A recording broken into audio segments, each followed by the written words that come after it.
بسم الله الرحمن الرحيم الحمد لله والصلاة والسلام على رسول الله وعلى آله وأصحابه ومن والاه أما بعد. Is this sound going anywhere else? No, I don't think it goes out. Okay, that's good. Can everybody hear me? Yes, okay. So, previously in Nur al-Ilah we were covering the fara'id of wudu, and we established that there are 4 fara'id of wudu that are unanimous, that nobody from amongst the fuqaha disagree with. Those 4 fara'id of wudu are established from the verse of Quran in Surah Al-Ma'idah, in which Allah Ta'ala says, O believers, when you stand for prayer, then you must wash your faces and your hands up to, or including the elbows, and wipe your heads and wash your feet, including the ankles. This is the verse of Quran which is primarily used to establish the fara'id and the mandatory acts of wudu. And these 4 acts, washing the face, the arms, wiping the head, and washing the feet, are unanimous. Aside from these, there are certain acts in the wudu which are considered necessary components according to some of the jurists, but not all of the jurists. And then there are many aspects of the wudu that are known to be sunnah. Sunnah means something which the Prophet ﷺ carried out continuously and consistently and didn't omit or miss. And then there are certain acts within the wudu which are known to be mustahab acts, mandub acts.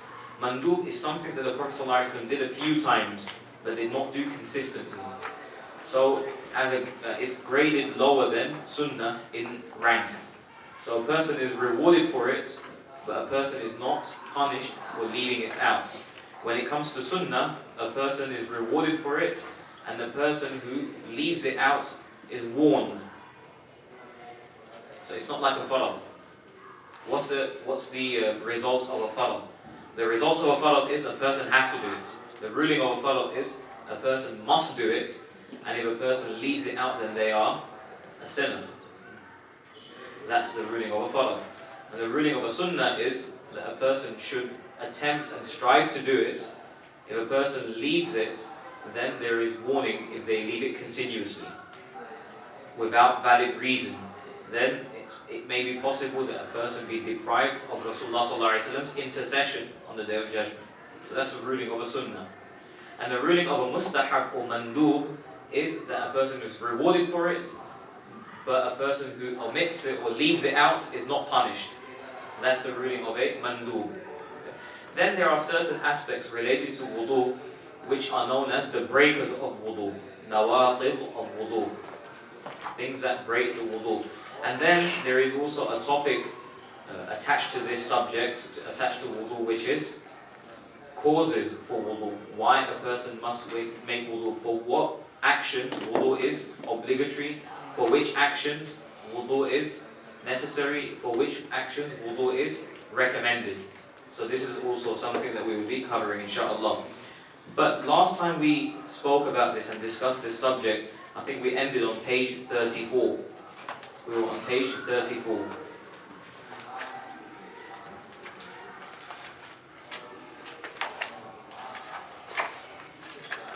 Was it 34? Yep. Yeah. Does anybody remember which part it was?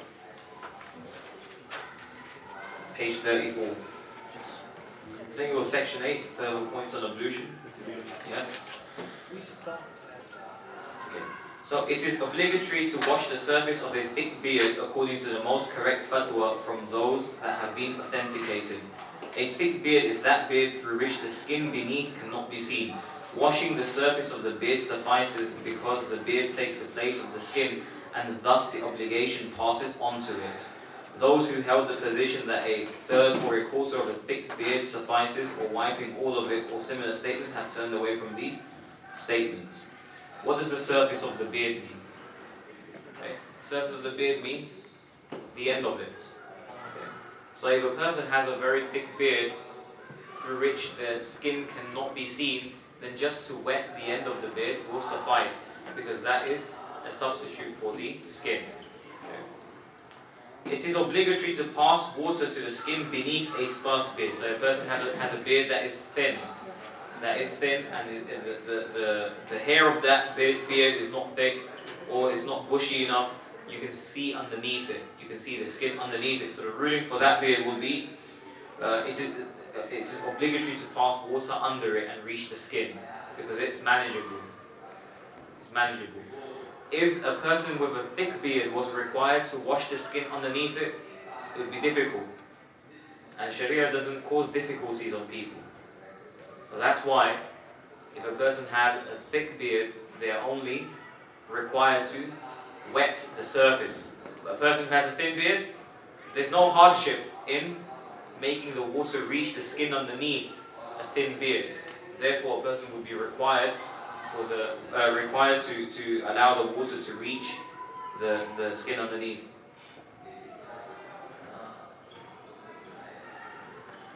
However, it is said that the obligation is dropped because the skin does not completely face a person due to the growth on it. That's just an opinion, but not necessarily the correct one. It is not obligatory to wash the beard, the hair of the beard that extends beyond the face, because this hair is not part of the face itself, nor is it a substitute for any part of the face. Okay? So if a person has a full thick beard, when you wash this, this is the surface, right? You will wash this, but what comes down, that's not part of the face.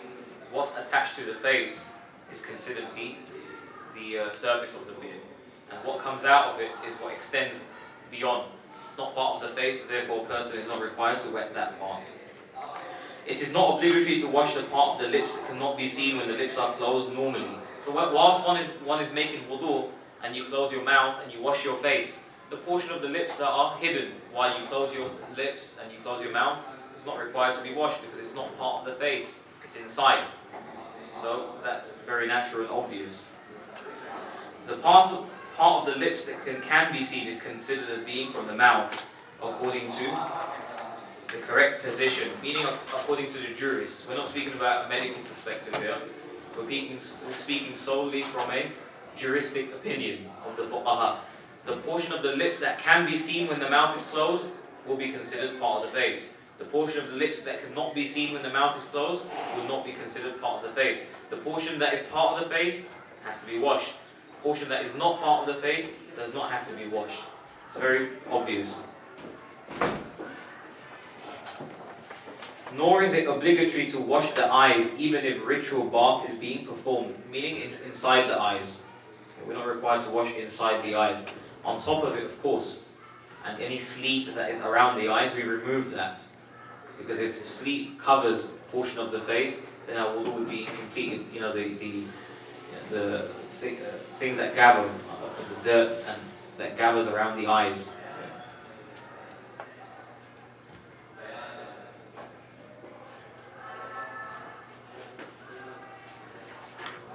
The inside of an ulcer that has healed but has not separated from its shell does not have to be washed because of the necessity. The exception is the cut from which pus flows. So if a person has any ulcer anywhere, and it mentions here that the ulcer has healed, so obviously it's not required for a person to, it says here, the inside of an ulcer that has healed but has not separated from its shell does not have to be washed. So, like a scab or something. yeah, so if you have a scab on your skin or anywhere on your face or any part of your body that has to be washed in wudu and it's healed, okay, then it says that you don't have to wash the inside of it because it's not possible because it has not separated from the shell. The ulcer has not separated from the shell, so you just wash over it, of course, and whatever you wash over it is obvious, and anything else that you cannot see, that is not visible, doesn't have to be washed where water cannot reach.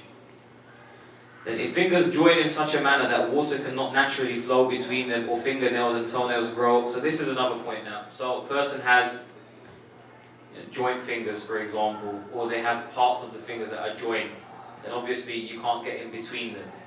But if there's anything else that is joining the fingers together, then that needs to be removed, unless it's a bandage that can't be removed. If there's a bandage that cannot be removed because it will cause the injury to increase, then a person will simply just make masah over it. Okay. Or if a person has long nails, long fingernails, long toenails, so long that it covers the tips underneath it, then a person will be required to wash under the nails. The person will be required to wash under the nails. That's important.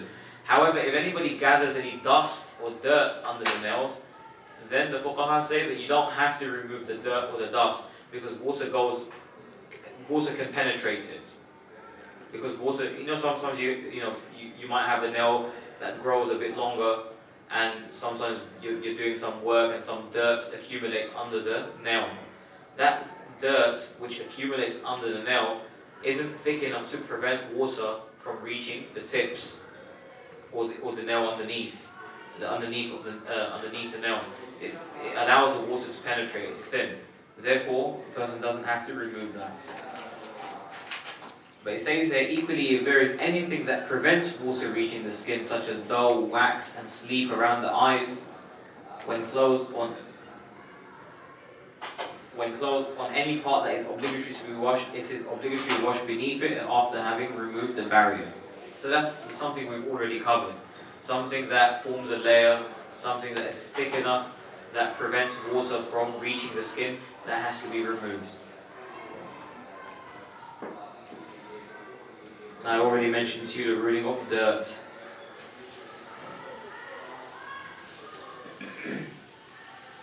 It says that whatever paint is on the nails of a painter does not prevent the validity of the ablution because of the necessity, according to fatwa. Because a person whose occupation is painting, it would be difficult for them to remove the paint every salah time.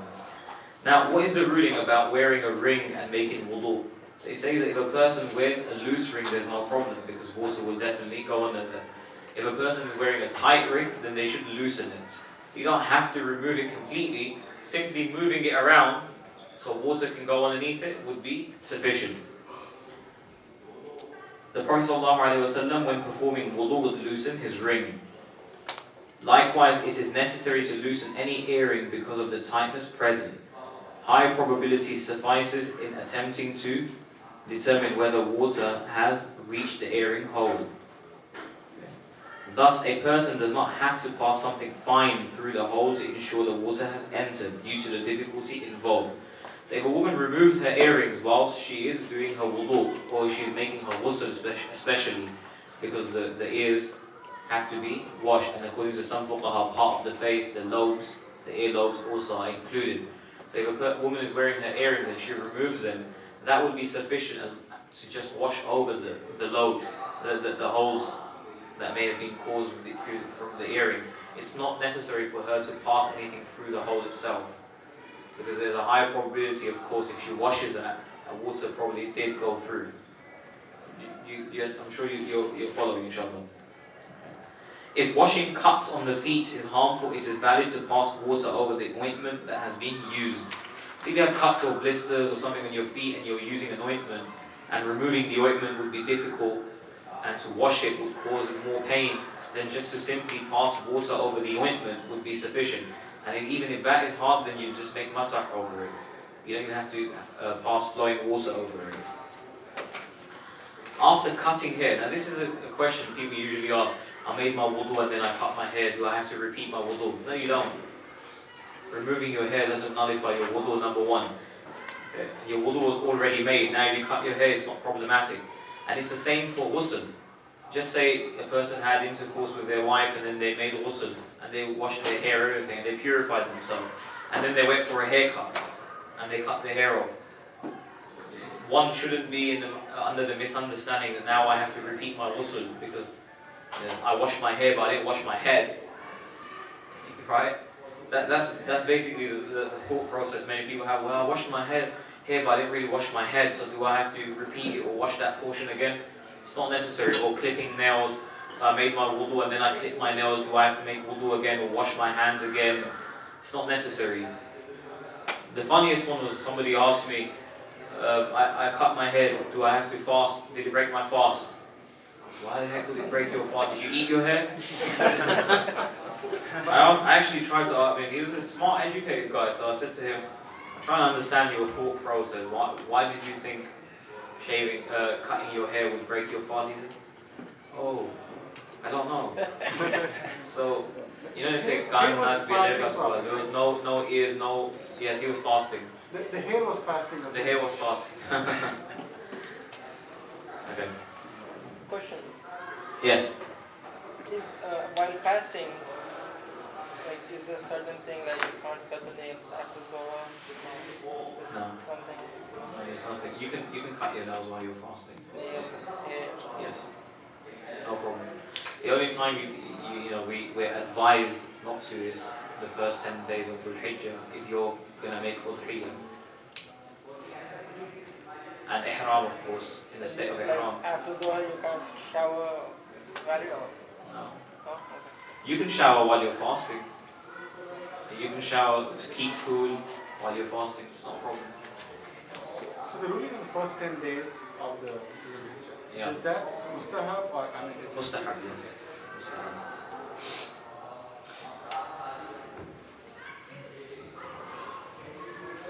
Now, this section 9, Sunnah of ablution. Now, how many sunnahs are there of ablution? And what does sunnah mean? Sunnah literally means a path, whether the path is good or the path is evil. That's what sunnah means in the Arabic language, a path. Like in the hadith, Rasulullah said, "Man sanna sunnatan hasanatan, falahu ajruha wa ajru man amila biha, ghayra an la yunqasa min ajrihi shay." Rasulullah said, whoever establishes or creates a path of good, then he shall get one reward for it, and whoever performs that act he will get their reward too, without their reward being diminished in any way or decreased in any way. Then Rasulullah said in the same hadith, "Man sanna sunnatan sayyi'atan," whoever establishes an evil sunnah, an evil path, an evil way, then he should get its sin, and whoever practices it, he will get his sin without their sin being decreased in any way. That's what the hadith said. So the term sunnah, when we talk about it linguistically, literally, it means path. It could mean good path, bad path. Sunnah can be attributed to Allah as well. Sunnat Allah. The sunnah of Allah, the practice of Allah, the way of Allah. فِي الَّذِينَ خَلَوْا مِنْ قَبْلُ. Regarding the people who passed before you. What was the sunnah of Allah regarding the people that passed before you? Allah is speaking about in the Quran. The way He dealt with them, His mu'amala with them. The people of Nuh alayhi salam drowned. People of Hud, Thamud. The people of Musa alayhi salam, Fir'aun. People of Lut alayhi salam, Shu'aib alayhi salam's people. How did Allah Ta'ala deal with them? He punished them. That's the sunnah of Allah. If you mess with Allah, that's what's going to happen. The way of Allah, the path of Allah, the sunnah of Allah. Then we have, of course, the more specific terminology of sunnah, which is the sunnah of the Prophet ﷺ. And primarily when we speak about sunnah now, we're speaking about the sunnah of the Prophet ﷺ. And from a technical perspective, whenever sunnah is mentioned, generally we're speaking about the sunnah of the Prophet ﷺ, the practice of the Prophet ﷺ. And the term sunnah itself is a very, very, very broad term, even within the prophetic context. It's a very broad term. Imam Shafi'i rahimahullah wrote a whole risala and a whole treatise on this, which is historically known to be one of the greatest treatises on the definition of sunnah. Imam Shafi'i rahimahullah. But here we'll just say that sunnah is a path. When we discuss sunnah from a juristic perspective, from a fiqh perspective, then we say sunnah is something that the Prophet ﷺ, from the hadith perspective, there's a different definition of sunnah. Okay? But from the perspective of jurists, sunnah is something that the Prophet ﷺ did consistently, continuously, an aspect of guidance. We're not speaking about habit. Because that is also a sunnah. Habit, the Rasul ﷺ may have done something as habit, is also sunnah. For example, food that he liked. Specific part of the animal that he liked to eat. That's also his sunnah, but it's a sunnah of habit. Sunnah of aada. And the fuqaha say if you practice it out of love for Rasul, you get rewarded for it. You get rewarded for it. But it's a sunnah of huda. The sunnah of guidance, what we're speaking about here. Rasulullah done practically religiously, because Allah Ta'ala had commanded him to do so, or Allah had guided him to do so. Okay. So that's the sunnah that we are speaking about. And of course I said the ruling of it earlier, I said, is that we should strive to do it. We shouldn't neglect it without valid reasons. But if a person leaves it on occasion, it's not problematic. But if a person leaves it without valid reason continuously, if a person neglects sunnah continuously, then there is a warning or fear that a person may be deprived of Rasulullah sallallahu alaihi wasallam's intercession or recognition or ma'iyya, musahaba, companionship with Rasulullah sallallahu alaihi wasallam on the Day of Judgment or in Jannah. And this is something that no Muslim wants to miss, right? No Muslim wants to avoid this. No Muslim wants to neglect this. Every Muslim wants to be with Rasulullah sallallahu alaihi wasallam. Every Muslim wants to drink from the hawd when Rasulullah sallallahu alaihi wasallam is on the Day of Judgment, when all the ummah will be thirsty and Allah will appoint the Prophet ﷺ to the hawd, the well, on the Day of Judgment. And Rasulullah ﷺ will with his own hands give the ummah water to drink. We don't want to be deprived at that time. And of course we know that in the grave one of the questions will be, who is this man? And we will be questioned about the Prophet ﷺ. So if one continuously neglects sunnah, then there is fear that a person may miss the answer, or the person may fail in that test. So that's why we should always try our best. And one thing that we have to remember, this is something that I've heard from many scholars, many ulama mention this. If we neglect the smaller things, and we don't want to say the sunnah is small, but if we neglect the mustahabbat and the mandub, then maybe a time will come where we will be deprived of sunnah. And if we keep neglecting sunnah, maybe a time will come where we will be deprived of farad. Because this is what shaitan does. Sometimes if you're a strong believer, shaitan knows, well, this guy is definitely going to pray five times. I can't sway him from 5-time prayers, but I can sway him from his sunnah. Do you understand? This is how shaitan plays games with us sometimes. We don't realize, but it's all shaitan's tricks. It's all the deception of shaitan. Oh, don't worry, don't pray sunnah here. Go home, pray sunnah, because Rasulullah used to pray sunnah at home. You go home, and the first thing you hear when you go through the door is Bollywood, drama, Geo, ZTV. And then oh, that's my favorite episode, I want to sit down. Fox News. Huh? Fox News. Yeah, Fox News. English Premier League soccer. Good job that it doesn't come during Salah times. It's always in the morning. Okay? Right, so basically this is what happens. So, it happens to everybody. Let's not, we don't have to nod our heads. It's okay, we don't have to, but it happens. A person can go home, they can get distracted, a call, answering a call, something can happen and we forget. So shaitan sometimes, and another way shaitan deceives us. I pray at home. Right? He takes us away from the jama'ah. If we pray in jama'ah, we get more rewards. So by downgrading or degrading or going down levels in our ibadah, in our worship, then we've given more impetus to shaitan. So we should always strive to do the higher, what's best. If we strive for the sunnah, we'll never miss the fara'id. Right? If we strive to do sunnah, we'll never miss the fara'id. If we only strive for fara'id, then we might neglect the sunnah. So that's why we should always keep that. We always hear this, sometimes people ask, and sometimes they say it's only sunnah. It's only sunnah. That's not a very good attitude. We have to correct the attitude if we have that, inshallah. Because that's not a very good, healthy attitude to have. It's only sunnah. Means that we disregarded the practice of the Prophet ﷺ. If we can't do it because we're weak, don't justify by saying, oh, it's only sunnah. I don't have to do it, it's only sunnah.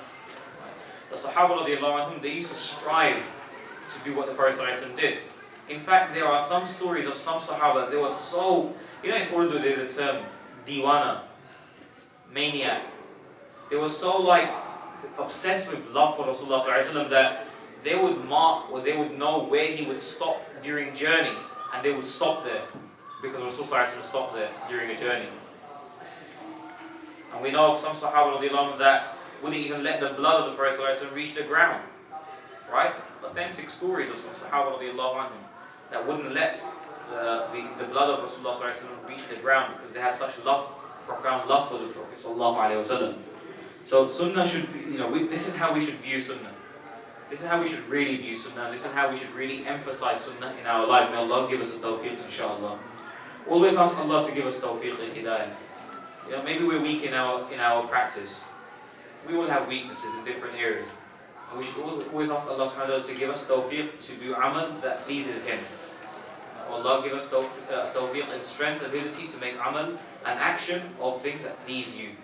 And of course the sunnah pleases Allah subhanahu wa ta'ala. Allah ta'ala loves those actions. So when it comes to the aspects of wudu, which are sunnah, there is no definitive figure. Here it mentions 18, but there are so many ahadith that mention different practices of the Prophet ﷺ in regards to wudu. 18 is just a figure that they've given us. In some books, 14. It's mentioned as 14 sunnahs of wudu. All the books that I studied growing up as a kid, like Ta'lim al-Islam, Bihishti Zewar, and all these books, most of them mention 14. Right? So 14, 18 is just a number. But the point is that we should try and practice them. Now, obviously, not all of them may be in order. Okay? They may not all be in order. But one of the first sunnahs that a person practices when they make wudu is washing the hands up to the wrists, and 3 times. First right, left, right, left, right, left. Then one of the practices is to make siwak, to make miswak. And then one of the practices is to say Bismillah, or to say Bismillah right at the beginning. Bismillahir Rahmanir Rahim, or Bismillah walhamdulillah, or Bismillah walhamdulillah ala deen al-Islam, or some of these du'as that have been reported. So anyway, washing both hands to the wrists.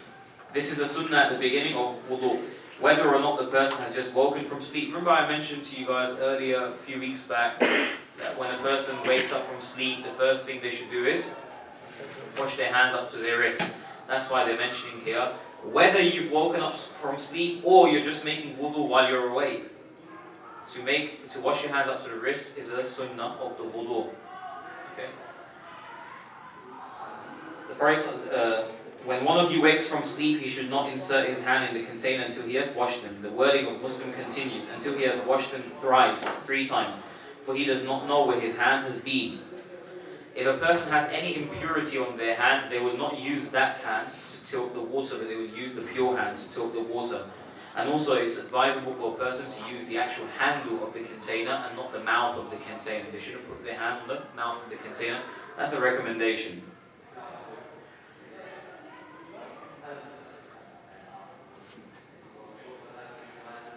Right, let's move on to the next one.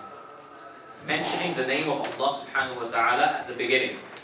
If a person forgets this but remembers whilst performing and then mentions the name of Allah, the sunnah has not been attained. Okay. This differs to the rule for eating, because ablution is a complete act, whereas every morsel eaten is an individual act. I'm sure growing up you must have learnt that if you start eating, you start by saying Bismillahir Rahmanir Rahim, and if you forget to read that and you remember in between the food, what do you say? Bismillahi fi awwalihi wa akhirihi. But in wudu it's not like that. In wudu, if you miss Bismillah at the beginning, saying it in the middle will not suffice. Because the wudu as a whole is one act, whereas eating each individual morsel is, because we don't know how many morsels we're going to eat, right? Every morsel is considered an independent morsel, an independent food or eating. Therefore you can say Bismillah again during eating if you forget to say it at the beginning, but for wudu you cannot. The Prophet ﷺ said, whoever performs wudu and mentions the name of Allah, the whole of his body is cleansed. However, whoever performs ablution does not mention the name of Allah, only the parts of ablution are cleansed. So cleansed from what? Cleansed physically, cleansed from sins. Many different things can be understood. The wording of this that has been transmitted from the early Muslims, and it is said from the Prophet, upon him be peace and blessings, in the name of Allah, the most great, Bismillahil Azim, walhamdulillahi ala deen al-Islam. It is also said that the best is to say, in the name of Allah, the most merciful, the most merciful. Does that mean Bismillahir Rahmanir Rahim? Bismillahir Rahmanir Rahim. Because of the general nature of his statement. Because Rasulullah said, any action that is started without the name of Allah is incomplete. So if you take this hadith generally, in its general sense, then even wudu can be considered as one of those actions. Therefore, a person should say Bismillah at the beginning of wudu. Then, using the stick, the toothstick, we're talking about miswak, and everybody was given a miswak. This is sunnah because of Rasulullah sallallahu alaihi wasallam's statement, were I not to cause any difficulty on the ummah, I would order them to use the toothstick during every prayer, at the time of every prayer. So Rasulullah sallallahu alaihi wasallam didn't make it mandatory because he didn't want to create hardship for the ummah or put burden on the ummah. But Rasulullah sallallahu alaihi wasallam really emphasized this act, and he practiced it consistently. It has also been narrated in a hadith that Rasulullah sallallahu alaihi wasallam said, every prayer which is accompanied by miswak is rewarded 70 times more than prayers that are read without miswak. And this hadith has been mentioned by Haythami in Majma'uz Zawaid. Now, what does that mean? With salah or with wudu? It means with wudu according to the Hanafis. With wudu, because it's not the salah itself that a person makes miswak for, it's the wudu that a person makes miswak for. Because wudu is cleansing, and the siwak is also cleansing. Yes. Is miswak by necessity using a miswak, or if you brush with a toothbrush? So if a person uses a toothbrush instead of a miswak, they will still get a reward for cleaning their teeth, but they won't get the double reward of using the miswak to clean the teeth. If a person gets a miswak, they are rewarded for cleaning the teeth and using a miswak, which is a sunnah in itself. If a person uses a toothbrush, they get the reward for cleaning the teeth, but not for using a toothbrush. You understand? So that's one. Yeah. So miswak is of course superior for wudu, especially. Then there is some mention about what the miswak should look like, and generally they say that it shouldn't be thicker than a finger, and shouldn't be longer than a handspan. Not an arm, but a hand's length. So like this, and everybody has different sized hands, so it's just a generic size. It's not like a hard and fast rule. The moment when it is sunnah to use is at the beginning of ablution, according to the statement of the majority. However, the sunnah is on rinsing the mouth. So the question arises, do I make miswak at the beginning, or do I make it before I rinse my mouth? You understand? So during wudu, at what point during wudu should a person use the miswak? So he said according to the statement of the majority, however, the sunnah is on rinsing the mouth. That's the majority opinion. So you don't make miswak before washing your hands up to the wrists. You make miswak just before you're going to rinse your mouth. Okay? Others have said that time is before ablution. It is further recommended to use the siwak when the mouth odor has changed, waking from sleep, intending to pray, returning home, people have gathered, reading Quran or traditions. This is because of the statement of the Imam. It is from the sunnahs of the religion. In addition, the Prophet ﷺ said, using the toothstick is a purification for the mouth and pleasing to the Lord. Rasulullah ﷺ said, "As-siwaku mitharatun lil-fam wa maradatun lil-rabb." So the siwak is a cleanser of the teeth, and it is also pleasing to Allah subhanahu wa ta'ala. Which means it could be used for all occasions, not just for wudu. In the absence of a toothpick, the virtue is attained if a finger or a coarse cloth is used. Because of Rasulullah's statement, the fingers suffice for the toothstick. Also, Ali radiallahu anhu has said, moving with the index finger or the thumb is using the toothstick. For women, mastic replaces the toothstick because of the soft nature of their gums. Right, so what is mastic? It's a specific type of tree, with a specific type of wood from a specific type of tree which is more soft and aromatic. It has a scent to it as well. This is what the fuqaha has mentioned. This is not from any hadith or anything. This is what the fuqaha has mentioned. So if a person doesn't have miswak, and most people don't carry a siwak, then a person can use their finger instead. Another question. So if you use a miswak not while you're making wudu, but after you made wudu, there's time for a salah, and then you use the miswak, does that fulfill the sunnah, or that does not fulfill the sunnah? According to some opinions it does. Okay. Because according to the Hanafis it's during wudu. according to some of the ulama, is during salat time, because the hadith, the literal words of the hadith is عند كل صلاة. So it's how you understand, how the hadith is understood according to the various fuqaha. But one of the things that we must remember is if you have weak gums that tend to bleed, if you're going to rub very hard with a miswak and you start to bleed before salah, that could be problematic for your wudu. Therefore, it's best to do your siwak at the time of ablution rather than salah. Somebody wanted to ask a question? Yes? Here at the masjid in the bathrooms, when we say Bismillah, would you say, like, with the wudu stations are kind of in the bathroom area, saying the name of Allah? Like, would you say? I think like the wudu stations are a bit, the toilets are closed up. It's not a problem. So the brother asked a question: if we're making wudu in the wudu area in the masjid, then should we still say the Bismillah loud, or do we say it softly, or do we say it in our hearts?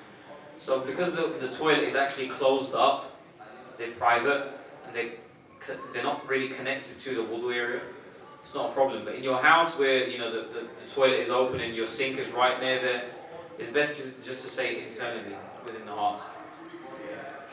Rinsing the mouth.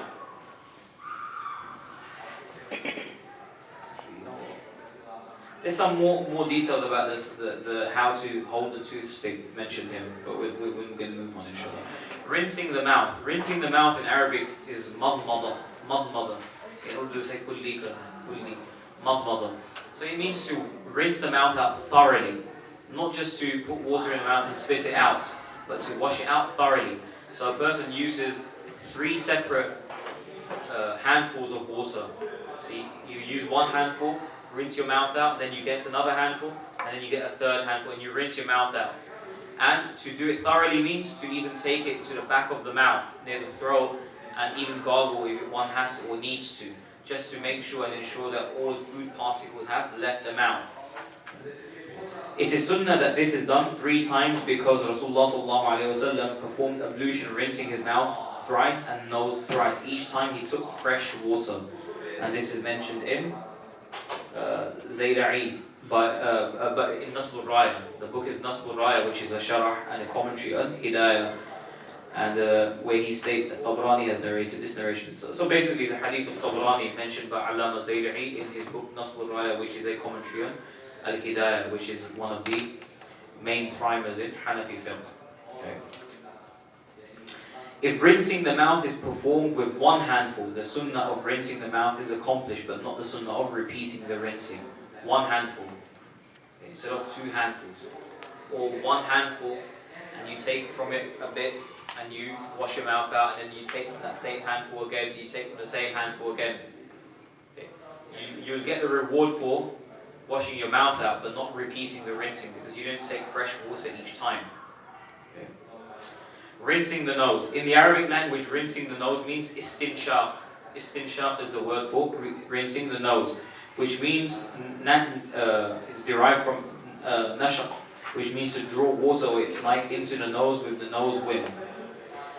So with the nose wind, basically you put water there in your hand, and you kind of blow the water up your nose. This is how istinshaq is done. And even this can be done thoroughly by taking it a bit deeper. But obviously, there's 2 situations when a person should not. There's a situation when a person should not do any of these 2. Should not thoroughly rinse their mouth and should not thoroughly clean their nose when you're fasting. You can rinse your mouth when you're fasting in wudu, but not thoroughly. You can't gargle. And you can wash your nose very briefly while you're fasting, but you cannot take the water up deeply. And it mentions it here under number 6. Exaggerating in rinsing the mouth is performed by taking water to the back of the throat. And exaggerating in rinsing the nose is performed by taking the water to the back of the nose.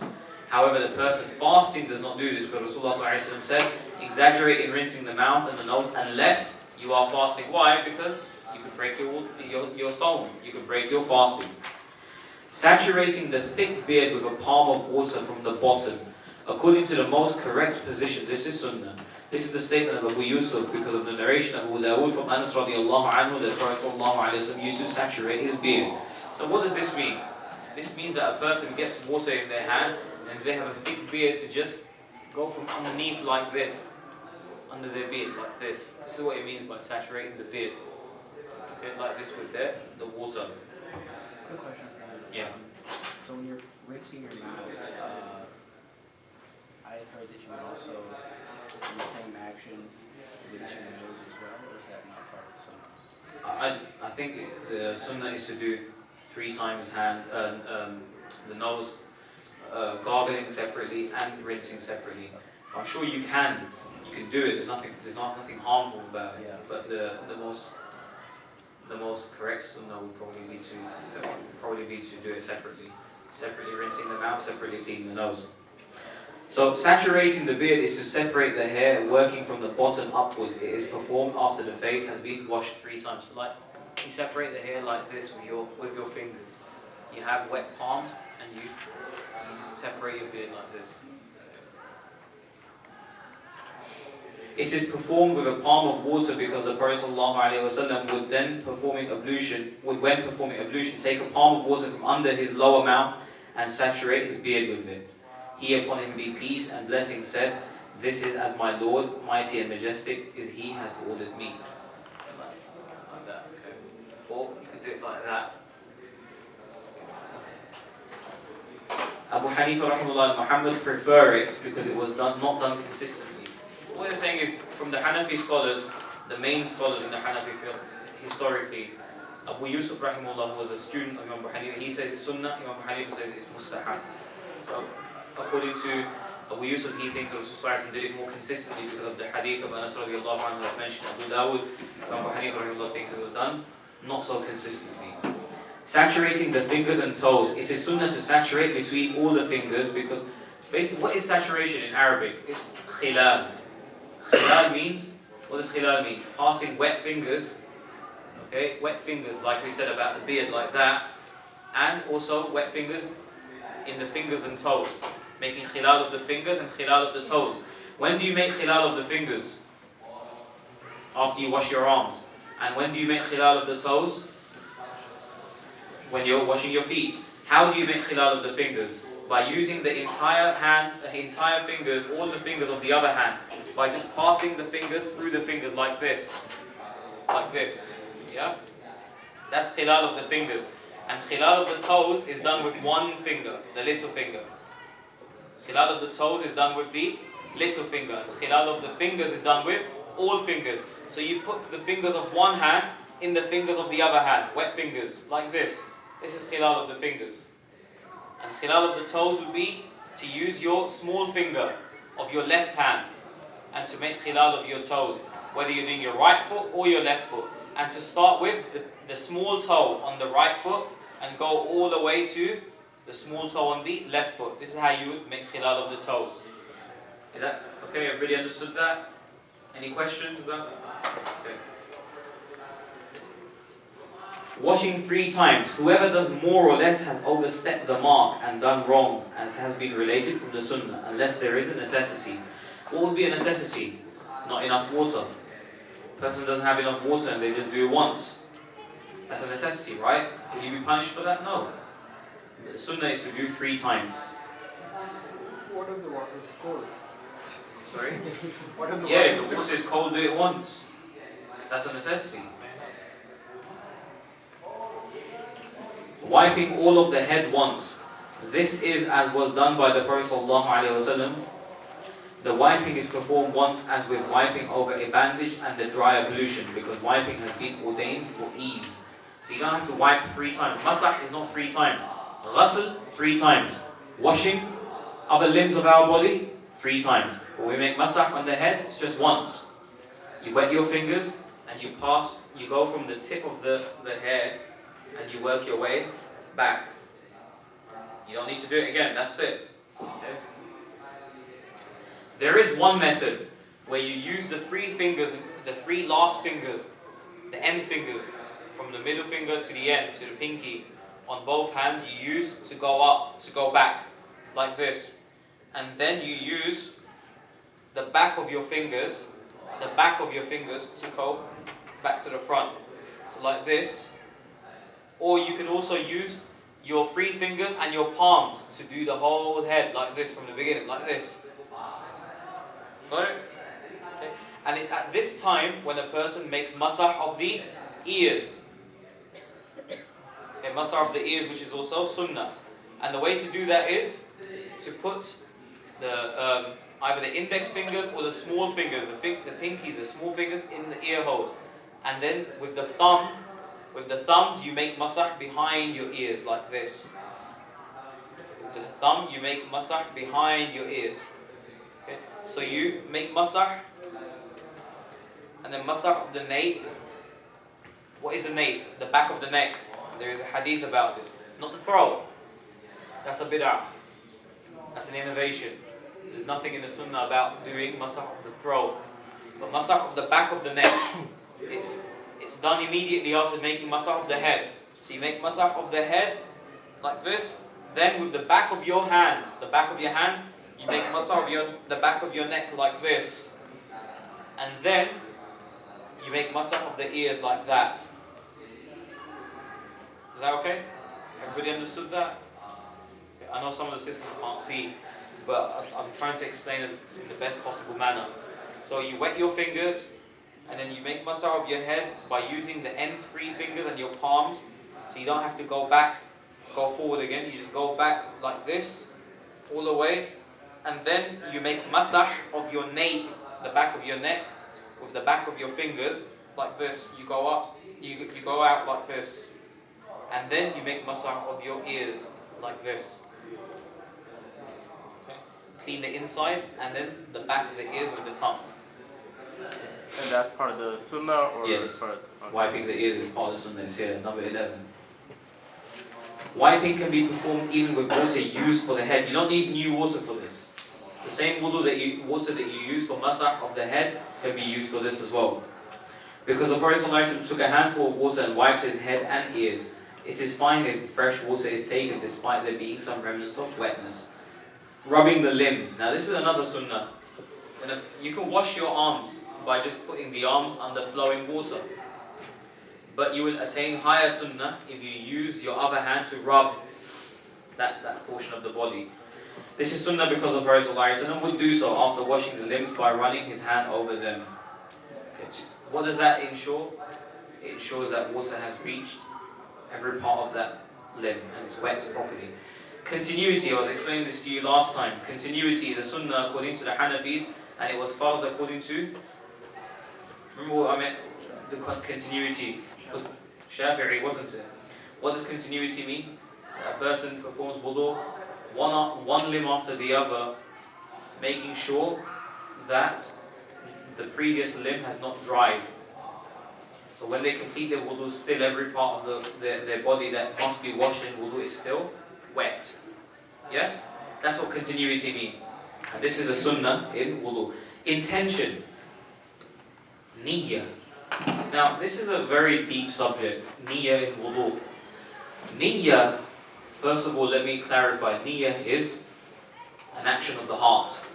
Niyyah is not an action of the body. Niyyah is the action of the heart. A person intends internally.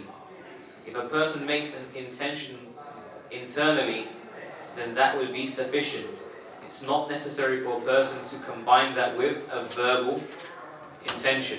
However, if a person makes a verbal intention, there's nothing wrong with that. So if a person makes verbal intention for salah, there's nothing wrong with that. But you don't have to. Sometimes what happens is, you leave your home and you're leaving for salah anyway, and you come to the masjid, and the imam goes into the ruku', and you stand there and you start making your niyyah.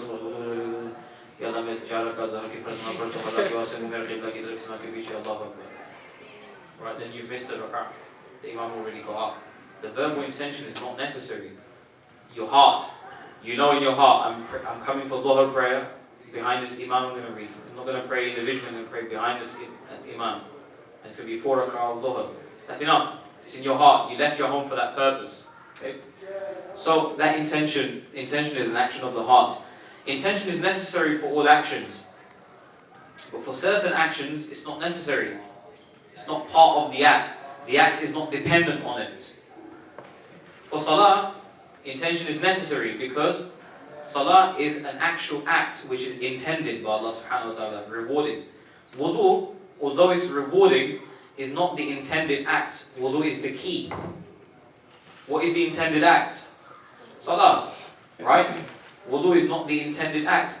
Therefore, Imam Abu Hanifa rahimahullah says, because wudu is not the intended act, it's actually the key to prayer, which is the intended act. Intention is not mandatory for wudu. However, it's still sunnah. And he says this based on a few things. One of them is when Rasulullah sallallahu alaihi wasallam taught the Bedouin how to make wudu, he didn't tell him, you have to make intention first. He just told him what he has to do. And when Allah subhanahu wa ta'ala mentions the fara'id of wudu in that verse in Surah Al-Ma'idah, He does not say, first make intention. He just says, when you stand for prayer, and that standing for prayer is intention itself, then you must do these actions. You must wash your face and your arms, so on and so forth. Imam Shafi'i rahimahullah says, niyyah is necessary. And I told you where this becomes apparent. Where does it become apparent? Huh? It becomes apparent when? Swimming. You jump into a pool, or you're running in the rain outside. You're walking in the rain, and it was coming down hard, and your face was wet, your arms, everything that you need to wash. You're wearing flip flops, chappal. You're in India, okay, and you all the parts of the body that have to be washed in wudu are washed, but you never had any intention to make wudu. According to Imam Abu Hanifa rahimahullah, your wudu is done. Or you jump into the shower. You didn't make any intention for wudu. You took a shower, and in the shower you wash everything. Do you have to renew your wudu? Not according to the Hanafis, because your intention is not necessary for wudu. According to the Shafi'is, intention is necessary, and they base their evidence primarily on the hadith إِنَّمَا الْأَعْمَالُ بِالنِّيَّاتِ. Verily, actions are according to intentions. So Imam Abu Hanifa rahimahullah says the reward for actions are according to intentions. You see? So he says if a person jumps into the swimming pool and he doesn't make intention of wudu, his wudu is done, but he's not going to get reward for wudu because he didn't have an intention for it. So look, Imam Abu Hanifa interprets that hadith by saying إِنَّمَا ثَوَابُ الْأَعْمَالِ بِالنِّيَّاتِ. Verily, the reward for actions are dependent on intentions, but not the completion of actions. So the act of wudu can be complete without niyyah, but its reward is dependent on niyyah. Do you see? You see where he's going? Imam Abu Hanifa was a faqih of the highest caliber. I'm not saying this out of bias, but his faqaha was on another level. Okay. The manner of intending is either to intend lifting a state of ritual impurity. So when you make wudu, what should the intention be? I'm in a state of ritual impurity. I went to the bathroom. I'm in a state of ritual impurity. Therefore, I'm making wudu to uplift this, to remove this. Establishing salah, that could be an intention. Just to perform ablution, that could be an intention as well. Obeying a commandment of Allah could be the intention. The place of the intention is the heart, as I have mentioned to you. Intention is sunnah for a person wanting to attain reward, because in the verse of ablution, the only order mentioned is wash and wipe. It doesn't say make niyyah. Allah says when you stand for prayer, wash. Allah doesn't say when you stand for prayer, make intention for wudu. And the hadith of Rasulullah when he taught the Bedouin how to make wudu, he didn't mention intention. He just taught him to wash and wipe. Right, maintaining the order as stated in the Quran. Allah Ta'ala gives us the order in the Quran. He says, "O believers, when you stand for prayer, wash your faces, then your arms, then masah of your head, then wash your feet." That's the order Allah Ta'ala wants us to maintain. That's the sunnah. To maintain that order is a sunnah. Tartib, sequence. Beginning with the right side. So the parts of the body that are in pairs, that we washed in wudu, like the arms and the feet, is sunnah to start from the right side, because every noble thing Rasulullah used the right for it first. And simply because it was observed that Rasulullah, and he also said, when you perform ablution, bring in your right side. Beginning with the fingertips and the tips of the toes. So when you're washing your arms, for example, you don't wash from your elbows. The elbows is the limit. That's where you end. Allah says, wash your arms, including the elbows, up to your elbows. So you don't start from the elbows, you start from the tip of the fingers. This is sunnah. And you work your way up to the elbows. And same with the toes. Beginning with the front of the head when wiping. So when we make masah of the head, we don't do it from the back. I don't want to move my cap, I'm just going to do the back. Right? No, it's not like that. We do the front, we start from the front. That's the sunnah. And wiping the nape, as I mentioned to you, because of the hadith of Rasulullah performed ablution and moved his hands from the front of his head until they reached the bottom of the nape. It is not sunnah but an innovation to wipe the throat, as I was mentioning to you earlier. It is said that the last four are recommended. It seems that the basis for this is that these actions were not consistently performed, however this is not accepted. So what this author is saying is that these are not just recommended, they are actually sunnah. Some fuqaha say that the last four that we mentioned are mustahab and they're not sunnah. Rasulullah didn't do them consistently according to some of the scholars. Now there are some etiquettes of ablution, we're going to go through them very quickly. Sitting at a raised seat, to sit a bit higher when you're making wudu. Facing the direction of qibla when making wudu is recommended, it's not necessary. Placing a small container on the left side and a large container from which the water is taken on the right side. I'm not sure what the left side container really does. Maybe it's gathering the water that you have used in places where they don't have drains, or when you're making, when you're gargling to spit it out on the right, or cleaning the nose and you want to clean your nose on the, gargle and clean your nose out on the left. Performing ablution unassisted. Rasulullah once was looking for water to make wudu, and Umar got water for him and tried to help him. Rasulullah said, I don't want anybody to help me in my prayer. So to do it unassisted, unless a person has a valid reason for assistance. Yes? Can they pour like the water for you? That's a valid reason. It's difficult for you. It's okay. It's best not to, because one is fully capable of doing it themselves. If you have a bottle, for example, you have a jug, you can easily use one hand and use that jug. Okay. You can still wash that arm and put the jug down, then rub, and you can then use the other arm to rub, to wash that arm, the other arm. Avoiding engaging in conversation. Why? Because a person should attempt to make azkar or some sort of dhikr, supplication when they are in dhikr, or when they are in wudu. Uniting between the intention of the heart and the action of the tongue. So what the fuqaha have said is that, of course, intention is the action of the heart, but a person can still make intention with their tongue. They say, I intend to make wudu for such and such purposes. Number 7, reading the prophetic supplications. There are some mentioned in the hadith that Rasulullah would read during wudu. Mentioning the name of Allah and making intention on washing or wiping each limb.